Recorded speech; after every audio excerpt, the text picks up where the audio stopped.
এই সংগঠনের জেগে পরিবেশে এসে যদি আল্লাহ তাআলা যদি মুরব্বী সবার দোয়ায় যদি আমাকে ভোট দিয়া জয়যুক্ত করে, তাহলে এই সংগঠন শক্তিশালী করব এবং এই সংগঠনের জন্য একটি অফিস নিব, অফিস বানাবো এবং সপ্তাহে একদিন বন্ধ দিব এবং এখানে যত লোক আমাদের ব্যবসায়িক আছে তাদের দুঃখে সুখে কাজ করার জন্য আমি চেষ্টা করবো ইনশাল্লাহ। আমাদের শেরশাহ রোড একটা নির্বাচন হতে যাচ্ছে, মানুষ এত আনন্দমুখী এবং আল্লাহ রহমতে ভোটাররা অনেক সাড়া দিতেছে।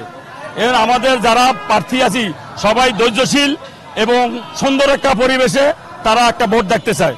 আমি যারা আমরা আমাদের সাধারণ সম্পাদকে দাঁড়াইছে তাদের থেকে আমি আল্লাহ রহমতে একটু মুরব্বী হিসাবে আমাদেরকে দোকানদাররা অনেক সাড়া দিতেছে, বলছে যে আমরা এই মুরব্বী হারাতে পারবো না, আল্লাহ রহমতে আমরা সবাই ভোট দিয়ে জয়যুক্ত করবো ইনশাল্লাহ 23 তারিখে।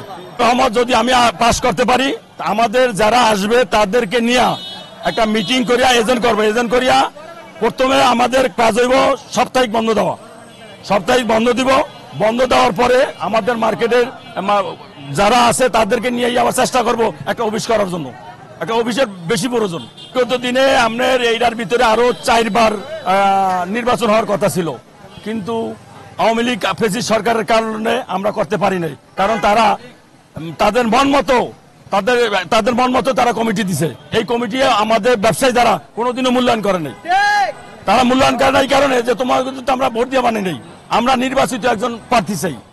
এই হিসাবেই আমাদের আমরা সবাই আশাবাদী আমার ইনশাআল্লাহ পাস করাইব। নির্বাচন কমিশনের কাছে আমার প্রত্যাশা থাকবো সুষ্ঠু, অবাধ, নিরপেক্ষ একটা গ্রহণযোগ্য নির্বাচন চাই, তাতে আমার কোনো আপিত্য নাই। যে আল্লাহর হুকুমত জনগণ যারে বানায় ওটার আমার ইনশাআল্লাহ আলহামদুলিল্লাহ। জি, আসসালামু আলাইকুম। আমি শামীম মোহাম্মদ জিয়াউল হক শামীম সেন্টারের মালিক। আমি একজন ভোটার। তো আমি দীর্ঘদিন এই বর্তমান যে সাধারণ সম্পাদক পদে যে দাঁড়াইছে ফারুক ভাই, ওনার সাথে আমার দীর্ঘদিনের বন্ধুত্বতার সম্পর্ক, ওনার সাথে আমার খুবই ঘনিষ্ঠ সম্পর্ক এবং ওনার ব্যক্তিগত চরিত্র সম্পর্কে, ওনার চলাফেরা, ওনার ধ্যান ধারণা, ওনার মনমেষতা সব আমি সবচেয়ে বেশি মনে হয় আমি ভালো জানি, বাকিরা উনি জানে, আমি সবচেয়ে ভালো জানি ওনার সম্পর্কে। তো ওনার সাথে দীর্ঘদিন চলার মধ্যে আমি যতটুকু দেখলাম, এই যে 36 বছর এখানে শুধু পকেট কমিটি হয়েছে, নির্বাচনের ব্যবস্থা বহুবার করাইছে, সবকিছু বানচাল হয়ে গেছে রাজনৈতিক প্রেক্ষাপটের জন্য ছোট সাহেব। এখন উনি এটার সাথে থাইগা, ওনার সাথে সহযোগিতা আমাদের ফরহাদ ভাই সবাই মিলে এইটারে অনেক সময় দিচ্ছে, আমরা যেটা করি নাই, সময় দেয়নি। ওনারা সময় দেয় এই নির্বাচনের সরকারিভাবে নির্বাচনের প্রচেষ্টাটা ওনার, এবং উনি অনেক দৌড়াদৌড়ি করে দৌড়ঝাঁপ করে সময় নিয়ে আজকে এই নির্বাচনের প্রক্রিয়া আরম্ভ হয়েছে। আলহামদুলিল্লাহ, এতে আমরা সবাই ভোটাররা খুবই খুশি। আমরা যারা ভোটে দাঁড়াচ্ছে তাদের চেয়ে বেশি আমরা যারা ভোটার আমরা খুশি যে আমরা এখন আমাদের মন মতো ভোট দিতে পারি। এটা সবচেয়ে আমাদের বড় অধিকার ছিল, সেই অধিকারটা তারা বাস্তবায়ন করে দিচ্ছে, এটার জন্য তাদের কাছে আমরা ঋণী।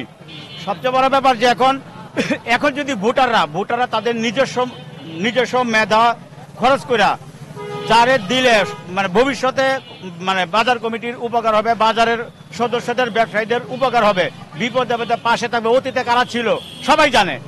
এখন নতুন করে যদি আমরা চিন্তা করি যে না এরে নিব না, প্রমাণিত যারা যে বিপদে আপদে সুখে দুঃখে সবসময় আমাদের সাথে ছিল, এই ধরনের লোক এবং ভবিষ্যতে আরো সুফল পাবো, এই ধরনের লোক করে যদি আমরা সবাই ভোটাররা চিন্তা ভাবনা করে ভোট দিয়ে নির্বাচিত করি, তাহলে আমাদের ভবিষ্যতে চলার রাস্তা আরো সুগম হয়ে যাবে, যেটা আমাদের প্রত্যেকের ব্যবসার জন্য মঙ্গল। আর আমি ওনাকে বলবো ব্যক্তিগত, যেহেতু আমার ঘনিষ্ঠ বন্ধু মানুষ, আমি ওনাকে রিকোয়েস্ট করবো ক্ষমতা যাওয়ার পরে আল্লাহ যদি ওনার নেয়, দোয়া করি আল্লাহ নেক, ক্ষমতা যাওয়ার পরে উনি একটা অবশ্যই অফিস বসার একটা অফিসের ব্যবস্থা করবে, যেটা এতদিন ছিল না, একটা অফিসের ব্যবস্থা করবে এবং ব্যবসায়ীদের মধ্যে একটা ঘনিষ্ঠ বন্ধুত্ব একটা ভাব তৈরি করবে। এবং এখানে যাতে বড় বড় ডিলারশিপ আসে, ব্যবসায়ীদের সাথে কথা বলা বড় বড় ডিলারশিপ আসে, তারপরে আরো বড় যাতে হয়, এরকম বড় বড় ডিলারশিপ কিভাবে আনতে পারে, ব্যবসায়ীর মধ্যে হৃদ্যতা কিভাবে বাড়ে, সেলস কেমনে বাড়ে, এইসব ব্যাপার নিয়ে ওনারা অফিসে বসে আলোচনা করে আমাদের মার্কেটের উন্নতি করবে, ব্যবসায়ী সফলতা আনবে, ওই কাজে ওনারা ভূমিকা রাখবে এই ব্যাপারে। এটা হলো আমার প্রত্যাশা।